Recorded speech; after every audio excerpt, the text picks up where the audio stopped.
Hello, Mark.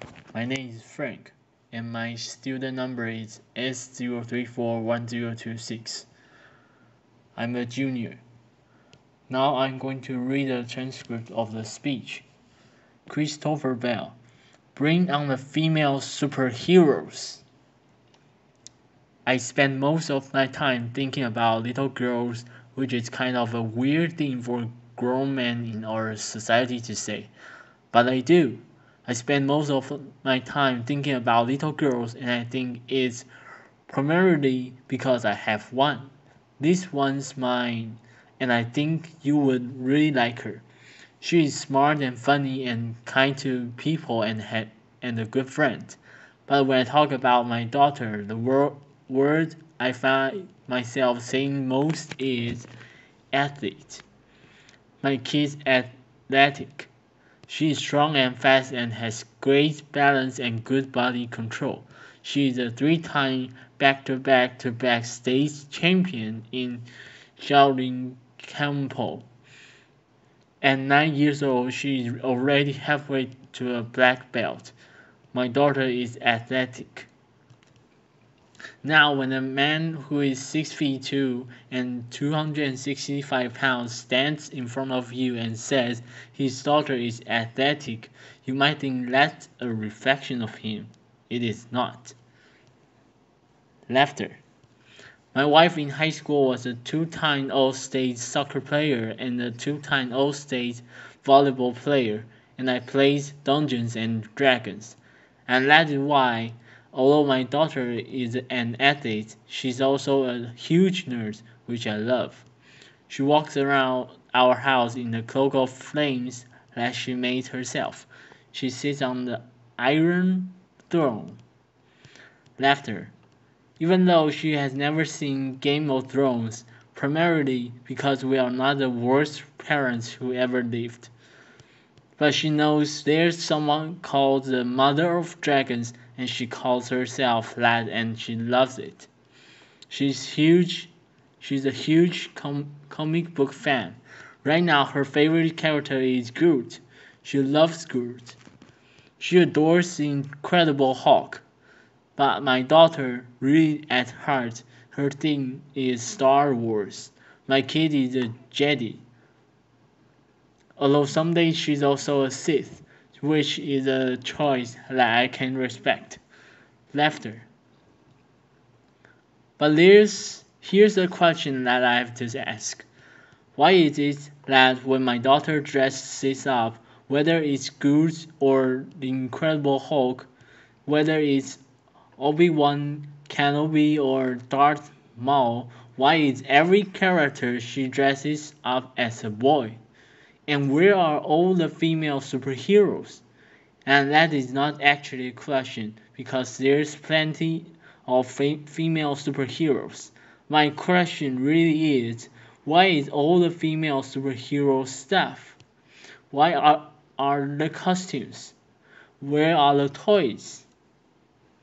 Because every day when my daughter plays, when she dresses up, she's learning stuff through a process that, in my own line of work as a professor of media studies, we refer to as public pedagogy. That is, it is how societies are taught ideologies. It is how you learn what it meant to be a man or a woman, what it meant to behave yourself in public, what it meant to be a patriot and have good manners. It's all the constituent social relations that makes us up as a people. It is, in short, how we learn what we know about other people and about the world. But we live in a 100% media saturated society. What that means is that every single aspect of your human existence outside of your basic bodily functions is in some way touched by media. From the car that you drive to the food that you eat to the clothes that you wear to the way you construct your relationship to the very language you use to formulate thought. All where all of that is in some way mediated. So the answer in our society is, how do we learn what we know about other people and about the world is largely through media. Well, there's a wrinkle in that our society media don't simply exist as information distribution technologies and devices. They also exist as corporate entities. And when the distribution of information is tied to financial gain, there's a problem. How big of a problem? Well, think about this. In 1983, 90% of American media were owned by 50 companies. In any market, 50 companies doing something is a lot of companies. It's a lot of different worldviews.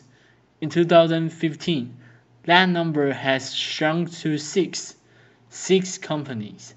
There are NBC Universal, Comcast, LL Time Warner, the Walt Disney Company, News Corp, Viacom, and the CBS Corporation. These 6 companies produce 9 out of every 10 movies you watch, 9 out of every 10 television shows, 9 out of every 10 songs, 9 out of every 10 books. So my question to you is, if 6 companies control 90% of American media, how much influence do you think they have over what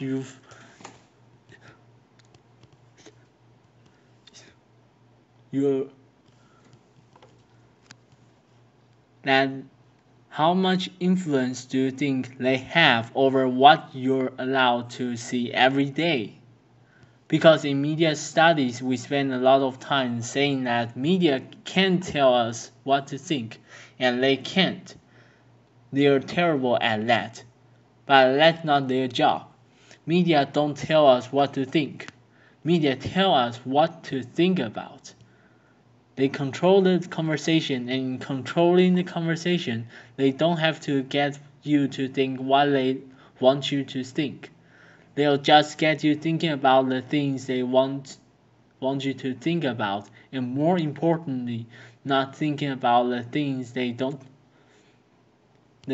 you to think about. They control the conversation. How does this work in practice? Let's just take one of those companies. We'll do an easy one. Let's talk about the Walt Disney Company for a second. The reason why I always pick a Walt Disney Company is this. Is there a single person in this room who has ever seen a Disney movie? Look around. Exactly. I picked Disney because they have what we call 100% penetration in our society. Every single person has been exposed to Disney, so it's an easy one for me to use. Since 1937, Disney has made most of its money selling princesses to girls. It's made a huge chunk of his money. Unless, of course, the princess your daughter is interested in, as my daughter is this one. See, in 2012, Disney purchased Lucasfilm for the sum of $4 billion, and immediately they flooded the Disney stores with Han Solo and Obi-Wan Kenobi, with Darth Vader and Luke Skywalker and Yoda and not Princess Leia. Why? Because this princess messed up the public pedagogy for these princesses. So Disney did not put Princess Leia merchandise in the store. And when people went to Disney and said, "Hey, where's all the Princess Leia stuff?" Disney said, "We have no intention of putting Princess Leia merchandise in the store." And fans were angry, and they took to Twitter with the hashtag "We Want Leia." And Disney said, "Wait, that's not what we meant. What we meant was, we don't have any Princess Leia merchandise yet, but we will." And that was in 2012, and it is 2015. And if you go to the Disney store, as I recently have, and look for Princess Leia merchandise. Do you know how many Princess Leia items there in the Disney store? Zero, because Disney has no intention of putting Princess Leia in a store. And we shouldn't be super surprised because we found out that was their policy when they bought Marvel in 2009 for the sum of $4.5 billion. Because because when you make a lot of money selling princesses to girls, you also kind of want to make money from boys. And so what better to sell boys than superheroes? So now Disney has had access to Captain America and to Thor, the Incredible Hulk, and they had access even to a group of superheroes no one had ever even heard of. That's how good Marvel was at selling superheroes. Last year, they released a film called Guardians of the Galaxy. It's a film that absolutely should not work. Nobody knew who they were except for comic book nerds like me. One of the characters is a talking tree. One of the characters is an anthropomorphic raccoon. It should not work. And they made a killing of Guardians of the Galaxy. This character here in the middle, her name is Gamora. She's played by Zoe Saldana, and she's strong and smart and fast and fights like a ninja. And she's played by a beautiful black woman, and my daughter fell in love with her. So like any good nerd dad, I went to buy my daughter Gamora stuff, and when I got to the store, I learned a very interesting thing.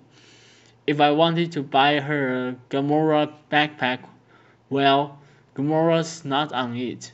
They probably should have marketed this as some of the Guardians of the Galaxy. Laughter. And if I wanted to buy her a lunchbox, she wasn't on it. And if I wanted to buy her a t-shirt, she wasn't on it.